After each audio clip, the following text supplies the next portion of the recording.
अश्वत्थामा द्वारा द्रौपदी के पुत्रों का मारा जाना और अर्जुन के द्वारा अश्वत्थामा का मानमर्दन। श्री शौनक जी ने पूछा, सूत जी, सर्वज्ञ एवं सर्वशक्तिमान व्यास भगवान ने नारद जी का अभिप्राय सुन लिया, फिर उनके चले जाने पर उन्होंने क्या किया? श्री सूत जी ने कहा, ब्रह्म नदी सरस्वती के पश्चिम तट पर शम्य प्रयास नाम का एक आश्रम था। वहाँ ऋषियों के यज्ञ चलते ही रहते हैं। वहीं व्यास जी का अपना आश्रम है। उसके चारों ओर बेर का सुंदर वन है। उस आश्रम में बैठकर उन्होंने आचमन किया और स्वयं अपने मन को समाहित किया। उन्होंने भक्ति योग के द्वारा अपने मन को पूर्णतः एकाग्र और निर्मल करके आदि पुरुष परमात्मा और उनके आश्रय से रहने वाली माया को देखा। इसी माया से मोहित होकर यह जीव तीनों गुणों से अतीत होने पर भी अपने को त्रिगुणात्मक मान लेता है और इस मान्यता के कारण होने वाले अनर्थों को भोगता है। इन अनर्थों की शांति का साक्षात साधन है केवल भगवान का भक्ति योग। परंतु संसार के लोग इस बात को नहीं जानते। यही समझकर उन्होंने इस परमहंसों की संहिता श्रीमद् भागवत की रचना की। इसके श्रवण मात्र से पुरुषोत्तम भगवान श्री कृष्ण के प्रति परम प्रेममय भक्ति हो जाती है, जिससे जीव के शोक, मोह और भय नष्ट हो जाते हैं।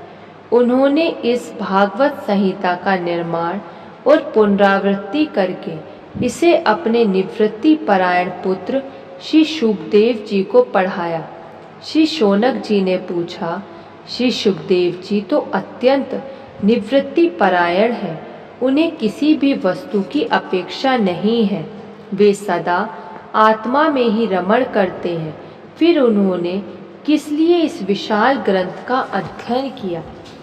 श्री सूत जी ने कहा, जो लोग ज्ञानी हैं, जिनकी अविद्या की गांठ खुल गई है और जो सदा आत्मा में ही रमण करने वाले हैं, वे भी भगवान की हेतु रहित भक्ति किया करते हैं, क्योंकि भगवान के गुण ही ऐसे मधुर हैं जो सबको अपनी ओर खींच लेते हैं। फिर श्री शुकदेव जी तो भगवान के भक्तों के अत्यंत प्रिय और स्वयं भगवान वेद व्यास के पुत्र हैं। भगवान के गुणों ने उनके हृदय को अपनी ओर खींच लिया और उन्होंने उससे विवश होकर ही इस विशाल ग्रंथ का अध्ययन किया।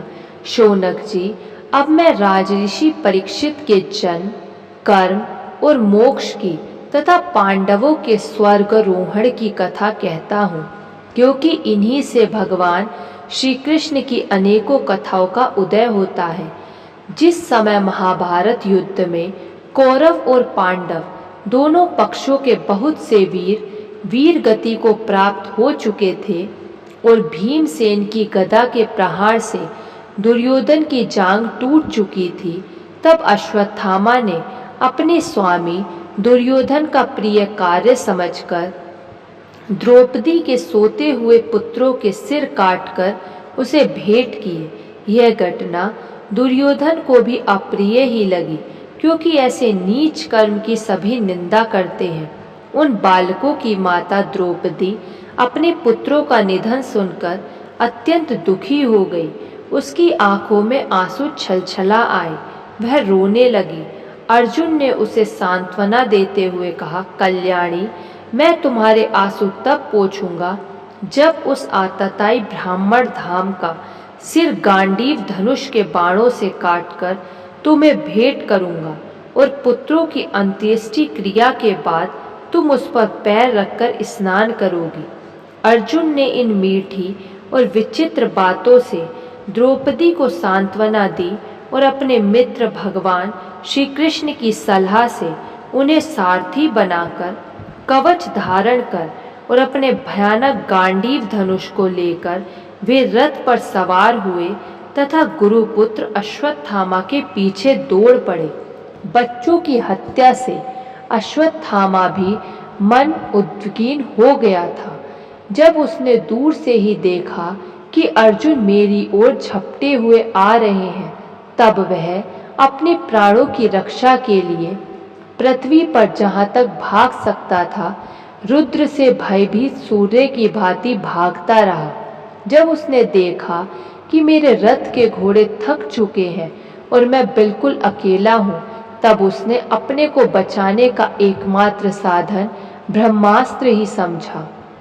यद्यपि उसे ब्रह्मास्त्र को लौटाने की विधि मालूम ना थी, फिर भी प्राण संकट देखकर उसने आचमन किया और ध्यानस्थ होकर ब्रह्मास्त्र का संधान किया। उस अस्त्र से सब दिशाओं में एक बड़ा प्रचंड तेज फैल गया। अर्जुन ने देखा कि अब तो मेरे प्राणों पर ही आ बनी है। तब उन्होंने श्री कृष्ण से प्रार्थना की। अर्जुन ने कहा, श्री कृष्ण, तुम सच्चिदानंद स्वरूप परमात्मा हो, तुम्हारी शक्ति अनंत है। तुम ही भक्तों को अभय देने वाले हो। जो संसार की धधकती हुई आग में जल रहे हैं, उन जीवों को उससे उबारने वाले एकमात्र तुम ही हो। तुम प्रकृति से परे रहने वाले आदि पुरुष साक्षात परमेश्वर हो। अपनी चित्त शक्ति से बहिरंग एवं त्रिगुणमयी माया को दूर भगाकर अपने अद्वितीय स्वरूप में स्थित हो। वही तुम अपने प्रभाव से माया मोहित जीवों के लिए धर्म आदि रूप कल्याण का विधान करते हो। तुम्हारा यह अवतार पृथ्वी का भार हरण करने के लिए और तुम्हारे अनन्य प्रेमी भक्तजनों के निरंतर स्मरण ध्यान करने के लिए है। स्वयं प्रकाश स्वरूप श्री कृष्ण, यह भयंकर तेज सब ओर से मेरी ओर आ रहा है। यह क्या है, कहाँ से, क्यों आ रहा है, इसका मुझे बिल्कुल पता नहीं है। भगवान ने कहा, अर्जुन, यह अश्वत्थामा का चलाया हुआ ब्रह्मास्त्र है। यह बात समझ लो कि प्राण संकट उपस्थित होने से उसने इसका प्रयोग तो कर दिया है, परंतु वह इस अस्त्र को लौटाना नहीं जानता। किसी भी दूसरे अस्त्र में इसको दबा देने की शक्ति नहीं है। तुम शस्त्रास्त्र विद्या को भली भांति जानते ही हो। ब्रह्मास्त्र के तेज से ही इस ब्रह्मास्त्र की प्रचंड आग को बुझा दो। सूत जी कहते हैं, अर्जुन विपक्षी वीरों को मारने में बड़े प्रवीण थे। भगवान की बात सुनकर उन्होंने आचमन किया और भगवान की परिक्रमा करके ब्रह्मास्त्र के निवारण के लिए ब्रह्मास्त्र का ही संधान किया। बाणों से वेष्टित उन दोनों ब्रह्मास्त्रों के तेज प्रलयकालीन सूर्य एवं अग्नि के समान आपस में टकराकर सारे आकाश और दिशाओं में फैल गए और बढ़ने लगे। तीनों लोकों को जलाने वाली उन दोनों अस्त्रों की बड़ी हुई लपटों से प्रजा जलने लगी और उसे देखकर सबने यही समझा कि यह प्रलय काल की सांवर्तक अग्नि है। उस आग से प्रजा का और लोकों का नाश होते देखकर भगवान की अनुमति से अर्जुन ने उन दोनों को ही लौटा लिया। अर्जुन की आंखें क्रोध से लाल लाल हो रही थी। उन्होंने झपटकर उस क्रूर अश्वत्थामा को पकड़ लिया और जैसे कोई रस्सी से पशु को बांध ले, वैसे ही बांध लिया। अश्वत्थामा को बलपूर्वक बांधकर अर्जुन ने जब शिविर की ओर ले जाना चाहा, तब उनसे कमलनयन भगवान श्री कृष्ण ने कुपित होकर कहा, अर्जुन, इस ब्राह्मण धम को छोड़ना ठीक नहीं है। इसको तो मार ही डालो। इसने रात में सोए हुए निरपराध बालकों की हत्या की है। धर्मवेत्ता पुरुष असावधान, मतवाले, पागल, सोए हुए बालक, स्त्री, विवेक ज्ञान शून्य, शरणागत, रथहीन और भयभीत शत्रु को कभी नहीं मारते, परंतु जो दुष्ट और क्रूर पुरुष दूसरों को मारकर अपने प्राणों का पोषण करता है, उसका तो वध ही उसके लिए कल्याणकारी है। क्योंकि वैसी आदत को लेकर यदि वह जीता है तो और भी पाप करता है और उन पापों के कारण नरकगामी होता है। फिर मेरे सामने ही तुमने द्रौपदी से प्रतिज्ञा की थी कि मानवती जिसने तुम्हारे पुत्रों का वध किया है उसका सिर मैं उतार लाऊंगा। इस पापी कुलांगार आतताई ने तुम्हारे पुत्रों का वध किया है। बोलिए कृष्ण भगवान की जय। और अपने स्वामी दुर्योधन को भी दुख पहुंचाया है, इसलिए अर्जुन इसे मार ही डालो। भगवान श्री कृष्ण ने अर्जुन के धर्म की परीक्षा लेने के लिए इस प्रकार प्रेरणा की, परंतु अर्जुन का हृदय महान था। यद्यपि अश्वत्थामा ने उनके पुत्रों की हत्या की थी, फिर भी अर्जुन के मन में गुरु पुत्र को मारने की इच्छा नहीं हुई। इसके बाद अपने मित्र और सारथी श्री कृष्ण के साथ वे अपने युद्ध शिविर में पहुँचे। वहाँ अपने मृत पुत्रों के लिए शोक करती हुई द्रौपदी को उसे सौंप दिया।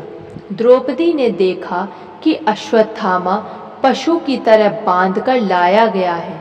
निंदित कर्म करने के कारण उसका मुख नीचे की ओर झुका हुआ है।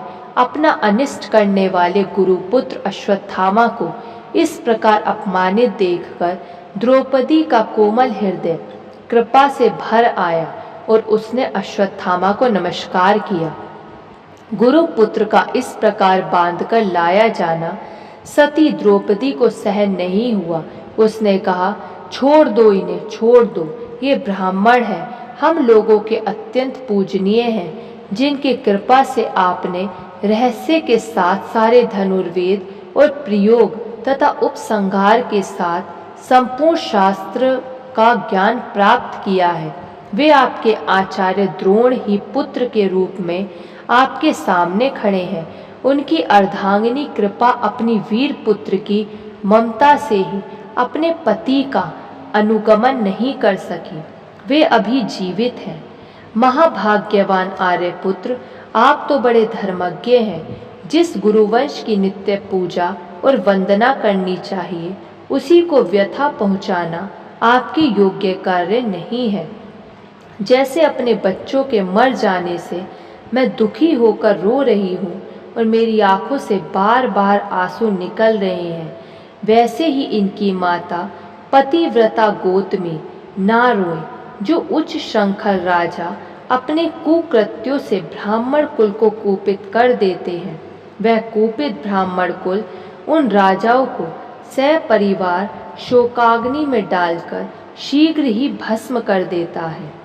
सूत जी ने कहा, शौनकादि ऋषियों, द्रौपदी की बात धर्म और न्याय के अनुकूल थी, उसमें कपट नहीं था, करुणा और समता थी। अतएव राजा युधिष्ठिर ने रानी के इन हित भरे श्रेष्ठ वचनों का अभिनंदन किया।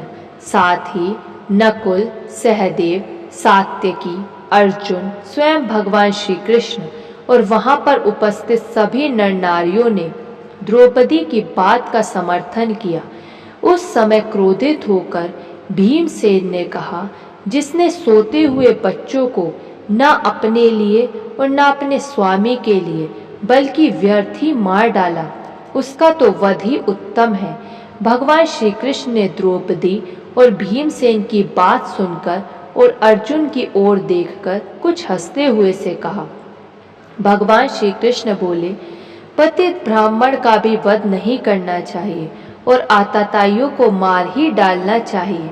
शास्त्रों में मैंने ही ये दोनों बातें कही हैं, इसलिए मेरी दोनों आज्ञाओं का पालन करो।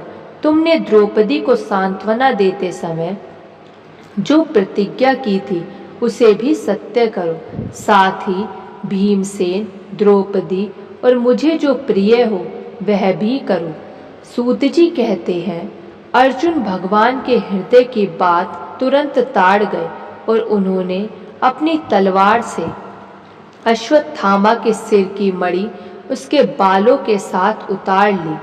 बालकों की हत्या करने से वह श्रीहीन तो पहले ही हो गया था, अब मणि और ब्रह्म तेज से भी रहित हो गया। इसके बाद उन्होंने रस्सी का बंधन खोलकर उसे शिविर से निकाल दिया। मूड देना, धन छीन लेना और स्थान से बाहर निकाल देना, यही ब्राह्मण धमों का वध है। उनके लिए इससे भिन्न शारीरिक वध का विधान नहीं है। पुत्रों की मृत्यु से द्रौपदी और पांडव सभी शोकातुर हो रहे थे। अब उन्होंने अपने मरे हुए भाई बंधुओं की दाहादी अंत्येष्टि क्रिया की। बोलिए कृष्ण भगवान की जय।